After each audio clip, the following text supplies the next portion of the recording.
Hello friends, कैसे हैं आप लोग। आशा करता हूं कि आप अच्छे होंगे और आपकी पढ़ाई लिखाई बहुत अच्छे ढंग से चल रही होंगी। आज हम फिर से बहुपद की क्लास लेकर आए हैं, जिसमें से हम लोगों ने कल की क्लास में 12 नंबर तक क्वेश्चन को शायद कर लिया था, समझ गए। 12 नंबर तक।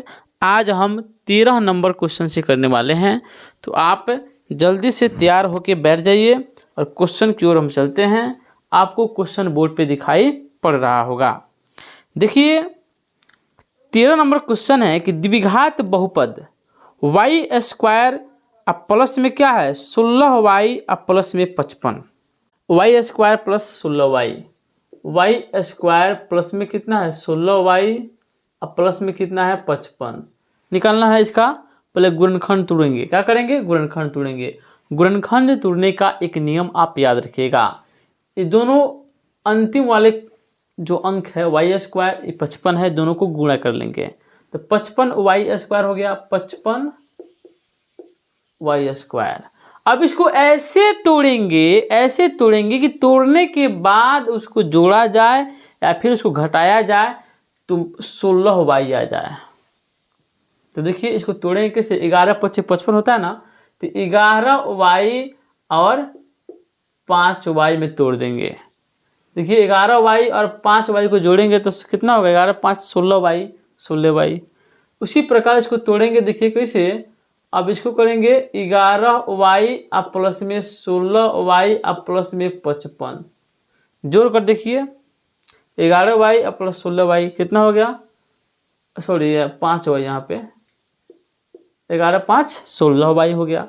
अब यहाँ से वाई को कॉमन कर लीजिए तो y हो गया, अब प्लस में यहाँ पे 11 हो गया, यहाँ पे 5 कॉमन कीजिए तो y हो गया, प्लस में क्या हो गया 11 हो गया। अब यहाँ पे y प्लस 5 हो गया, यहाँ पे y प्लस में क्या हो गया 11 हो गया। अब बराबर 0 कर दीजिए तभी ना शून्य निकलेगा जी। तो देखिए तो y बराबर, अगर y प्लस 5 को 0 करेंगे तो y बराबर क्या हो जाएगा -5। अब y प्लस 11 को 0 करेंगे तो कितना होगा y बराबर -11, यानी -5 -11 हो जाएगा। तो क्वेश्चन कौन है 13 नंबर पूछा है कि द्विघात बहुपद इतना कि शून्यक है, दोनों ऋणात्मक। तो देखिए तो दोनों क्या है ऋणात्मक है, तो हमारा ऑप्शन नंबर क्या मारेंगे, ऑप्शन नंबर ए मारेंगे। बिना सॉल्व किए हम बता सकते हैं कि माइनस होगा कि प्लस होगा, हाँ बता सकते हैं। अगर यहाँ पे सभी प्लस दिया हो, अगर यहाँ पे सभी प्लस दिया हो और तोड़ने पर अगर 55 को तोड़े हैं तो क्या हुआ दोनों प्लस आया 11 वाई आप प्लस में 5 वाई को जोड़ेंगे तब ना 16 वाई हुआ है, यानी कि दोनों को जोड़ने पे आ रहा है ना, तो आराम से हम पता कर लेंगे कि दोनों जो शून्य का ना दोनों माइनस में होगा।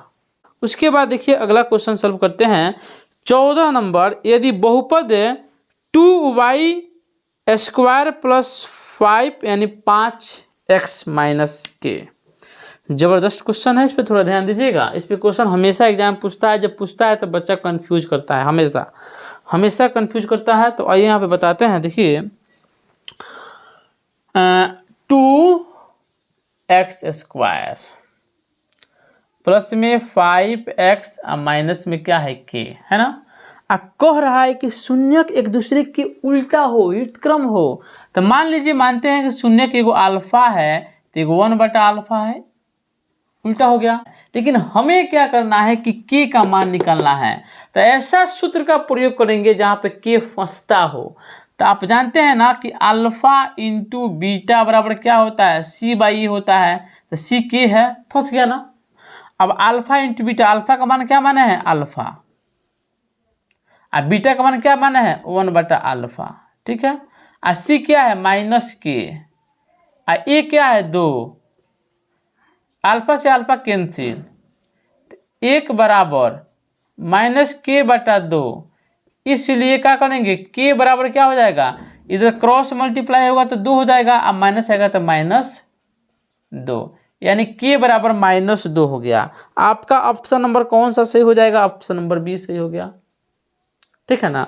उसके बाद देखिए अगला क्वेश्चन देखते हैं कि यदि px बराबर, अब देखिए px बराबर क्या दिया हुआ है, px बराबर x square plus 5x minus 12, x square minus 5x अब प्लस में क्या है 12 है यानी 12 है, ये माइनस में है, ये क्या है माइनस में है, ये क्या है प्लस में है, ठीक ना। अब कह रहा है कि P1 का मान निकालिए, P1 यानी P1 यहाँ पे 1 दिया है तो 1 का क्या करेंगे, x के जगह पे 1 रखा है, हम भी क्या करेंगे x के जगह पे 1 रखेंगे, तो 1 का स्क्वायर प्लस 5 गुने 1 माइनस 12। यहाँ देखिए 1 प्लस में 5 एकम 5 होता है और माइनस 12 हो गया, 5 एक 6, 6 माइनस 12। अब देखिए कितना हो जाएगा, 12 में से 6 जाएगा तो कितना होगा -6 हो जाएगा, यानी ऑप्शन नंबर आपका कौन सा सही हो जाएगा, ऑप्शन नंबर सी। आप लोग 10th क्लास को इतना ना भारी बना लेते हैं कि पूछिए मत। अब नहीं पढ़िएगा तो चाहे 10th हो चाहे पहला हो, भारी तो होबे करेगा। इसलिए बोलते हैं कि हंसते खेलते 10-15 मिनट का वीडियो रोज देखिए, रोज देखिए। मैं गारंटी देता हूं कि आपको 100 नंबर का जो मैथ का एग्जाम है ना, उसमें आपको 95 प्लस आएगा। लिख लीजिए, जितना मैं कहता हूं उतना कीजिए, नहीं आएगा तो फिर हमसे पूछिएगा। लेकिन जितना ऑब्जेक्टिव क्वेश्चन है ना 50 का 50, इस सबको आपको 50 का 50 सही करना पड़ेगा। कब सही होगा, जब शुरू से ही हम ऑब्जेक्टिव क्वेश्चन को करेंगे, ध्यान देंगे, तब जाके सही होगा। ये नहीं कि एग्जाम नज़दीक आ गया तो लगे ऑब्जेक्टिव क्वेश्चन पढ़ने, उस समय एक ही विषय थोड़े होता है, बहुत सारा विषय पढ़ना होता है। सबको पढ़ने से क्या होता है, जिला टप या बिहार टप आता है। एक विषय को 100 में 100 लाने से नहीं होता है, उसमें भी टाइम देना होता है। इसलिए हम अभी आपसे कहते हैं कि अभी से आप ऑब्जेक्टिव क्वेश्चन की तैयारी शुरू कर दीजिए, उसमें पूरा पक्का हो जाएगा, आपको कोई टेंशन नहीं होगा, बिंदास रहिएगा। उसके बाद देखिए अगला क्वेश्चन, किसी बहुपद की घात होती है, भिन्न संख्या, ऋण पूर्णांक, पूर्ण संख्या, इनमें से कोई नहीं। बहुपद की घात क्या होती है, तो बहुपद वही न कहलाता है जो बाटा में नहीं हो, तो भिन्न संख्या तो होगा नहीं। अच्छा, उसके बाद देखिए ऋण पूर्णांक तो होगा नहीं, तो फिर वो जो ऋण हो ही जाएगा तो फिर क्या बहुपद रहेगा, नहीं रहेगा, तो इसमें से पूर्ण संख्या हो जाएगा, यानी ऑप्शन नंबर आपका सी हो जाएगा। ठीक है, अगला क्वेश्चन है 17 नंबर 21, 18, 15। देखिए क्वेश्चन जो है ना, ये क्वेश्चन जो है 21, इसका क्या हो गया, हटाइए इसको,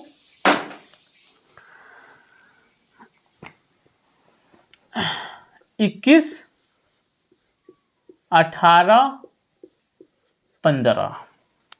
अब बोल रहा है कि कौन सा पद शून्य होगा, ये कौन सा पद होगा जो शून्य हो गया, यानी an का मान क्या दिया हुआ है, शून्य दिया हुआ है, a का मान क्या दिया हुआ है 21 दिया हुआ है, और d का मान क्या दिया हुआ है a2 माइनस a1 निकाल लेंगे।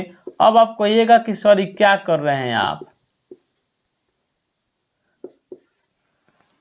ये जो एपी का क्वेश्चन है इसमें दे दिया है, जब एपी पढ़ाएंगे ना तब आपको पूर्ण रूप से समझ में आएगा कि an क्या होता है। d निकालने के लिए क्या करते हैं, ये देखिए a1 है, ये a2 है, तो a2 माइनस a1 कर दिए, निकल गया। ठीक है ना, जब पढ़ाएंगे एपी तो आपको बहुत बढ़िया से पढ़ाएंगे, आपको कोई टेंशन नहीं होगा। ठीक है, अब यहाँ देखिए एक सूत्र याद करना पड़ता है कि an बराबर a plus n minus 1 into डी। एन कितना है 0 है, a कितना है जी, a कितना है 21 है, n मालूम नहीं है कि n निकालना है, d कितना है -3 है।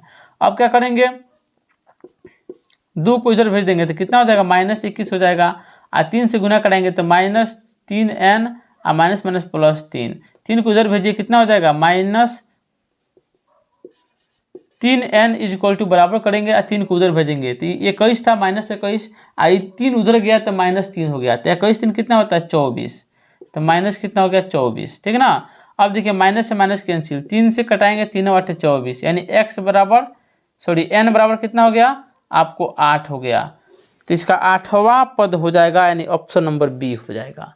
ईपी जब पढ़ाएंगे ना तो आपको पूरा डिटेल से फॉर्मूला के साथ पढ़ाएंगे। ठीक है ना, अभी इसके लिए वैसे ही बता दिए हैं। ठीक है, उसके बाद देखिए अगला क्वेश्चन 18 नंबर कि निम्नलिखित में से कौन बहुपद नहीं है। बताए थे ना बहुपद के लिए कैसा नियम होता है, बहुपद वो नहीं होता, यानी x से चर संख्याएं जो होती है ना, यानी x y z ABCD में जितना भी अक्षर है सभी चर संख्याएं हैं, तो वो संख्याएं यानी जो चर संख्या है वो बटा में नहीं होना चाहिए, रूट में नहीं होना चाहिए, ऋणात्मक नहीं होना चाहिए। अगर हो गया तो बहुपद नहीं होगा, अगर नहीं हुआ तो बहुपद होगा। यानी ऑप्शन के साथ देखिए, ऑप्शन नंबर ए देखिए, इसके साथ x नहीं है, ठीक है ना, यानी -7 है। तो और ऑप्शन देखते हैं। बी में देखिए यहाँ पे y² प्लस में √2 है, ठीक है ना। अब देखिए y² प्लस √2 है, अभी क्या होगा, बहुपद हो सकता है, क्योंकि y जो है चर संख्या, रूट में थोड़ा है, नहीं है। अच्छा, बी में देखिए √x, अब अंदर में √x है, तो क्या है, बहुपद होगा, बहुपद नहीं होगा। अच्छा, 4 में देखिए डी में 4x² - 3x + 7, ई बहुपद हो सकता है। और पूछा क्या है कि निम्नलिखित में से कौन बहुपद नहीं है, तो बहुपद नहीं होने के लिए ऑप्शन नंबर सी है, क्योंकि रूट के अंदर में x है जो होना नहीं चाहिए, क्योंकि x क्या है, एक चर संख्या है, ठीक ना। तो आपका ऑप्शन नंबर क्या हो जाएगा, ऑप्शन नंबर सी हो जाएगा। 19 नंबर क्वेश्चन है कि घात 1 वाले बहुपद कहलाता है। एक वाला क्या होता है, रैखिक बहुपद कहलाता है, रैखिक बहुपद। द्वि वाला द्विघात बहुपद, त्रि वाला त्रिघात बहुपद। अच्छा, सबसे नमूना क्वेश्चन है कि 20 नंबर की त्रिघात बहुपद का सबसे व्यापक रूप। तो त्रिघात बहुपद में पक्का होना चाहिए, चर का घात 3 होना चाहिए। तो देखिए किसका घात 3 है, तो ऑप्शन नंबर सी में देखिए ax³ 3 है, प्लस में bx² plus cx plus d, जहाँ पे 3 दिख जाए बुझी त्रिघात बहुपद है, यानी ऑप्शन नंबर आपका क्या हो जाएगा, सी सही हो जाएगा। 21 नंबर क्वेश्चन देखिए, कौन रेखीय बहुपद व्यंजक है। रेखीय बहुपद मतलब क्या हो, चर की संख्या 1 हो, यानी देखिए ऑप्शन नंबर ए जो दिख रहा है इसमें ना 2x - 5 है, तो x कितना है, एगो है, जब x एगो है तो क्या हो गया, रैखिक बहुपद हो गया। दूसरे का क्या हो जाएगा, बी नंबर ऑप्शन, द्विघात बहुपद हो जाएगा।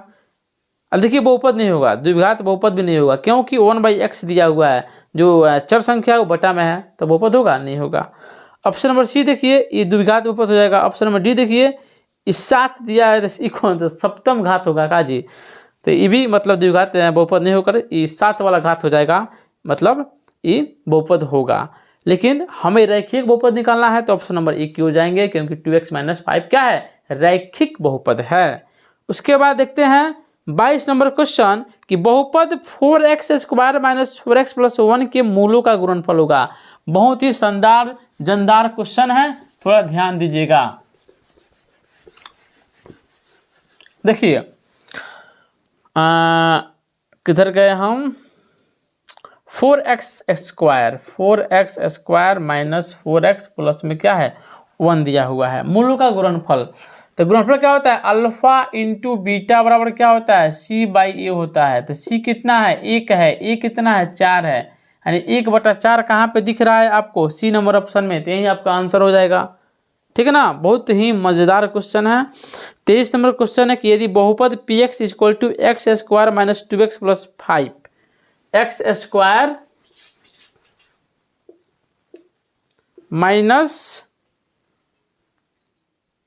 2x प्लस में 5 यानी 5 कि शून्यक अल्फा बीटा हो तो अल्फा इंटू बीटा का मान, वही बात है, अल्फा इंटू बीटा का मान क्या हो जाएगा, c/a हो जाएगा। तो c हमारा कितना है जी, 5 है, a कितना है, 1 है, यानी हमारा क्या हो गया, 5 आंसर हो गया, यानी ऑप्शन नंबर आपका ए सही हो जाएगा, ठीक ना।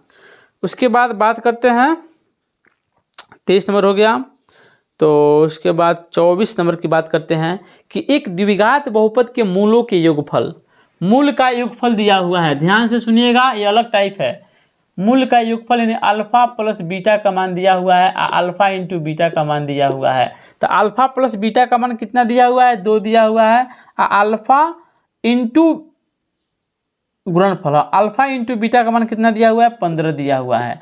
अब क्या कह रहा है कि द्विघात बहुपद बताइए कि क्या होगा। इसका सूत्र होता है जी x² - alpha plus beta into x plus में अल्फा इंटू बीटा, ये सूत्र होता है। तो देखिए x² हो गया ना, माइनस अल्फा प्लस बीटा कितना है, 2 है, तो 2x यहाँ आ जाएगा, प्लस अल्फा इंटू बीटा कितना है, 15 है, यानी हमारा ये क्या हो गया, द्विघात बहुपद बन के तैयार हो गया। जब तक हम सूत्र नहीं जानेंगे तब तक हमसे बनेगा ही नहीं बनेगा। ये वो क्वेश्चन आपके एग्जाम में 2025 में पक्का पूछेगा, इसको आप स्टार पे स्टार दे दीजिएगा, ठीक ना। उसके बाद देखिए इसमें आपका आंसर कौन हो जाएगा, ऑप्शन नंबर सी हो जाएगा, x² - 2x प्लस 15 है, यानी 15 है, ठीक ना। अगला क्वेश्चन है कि बहुपद x² - 11 के शून्यक है। अब बताइए x² कितना है, -11 है। अब शून्य को निकालना है तो इसकी वो क्या करेंगे, 0 कर देंगे। अब x² बराबर -11 है तो उधर जाकर +11, x बराबर क्या होगा, रूट के अंदर 11 चल जाएगा तो रूट से में क्या हो जाएगा, प्लस माइनस, यानी एगो प्लस में हो जाएगा √11, एक क्या हो जाएगा प्लस में √11, एक हो जाएगा माइनस में √11। तो क्या हो गया हमारा, 2 को शून्य हो गया, यानी ऑप्शन नंबर आपका कौन सा सही हो जाएगा, ऑप्शन नंबर डी हो जाएगा। एगो क्या है, रूट के अंदर प्लस में 11 है, एगो क्या है माइनस में अंदर √11 है, यानी यही आपका 2 आंसर हो गया। ठीक है, तो चलते हैं। जय हिंद, जय भारत।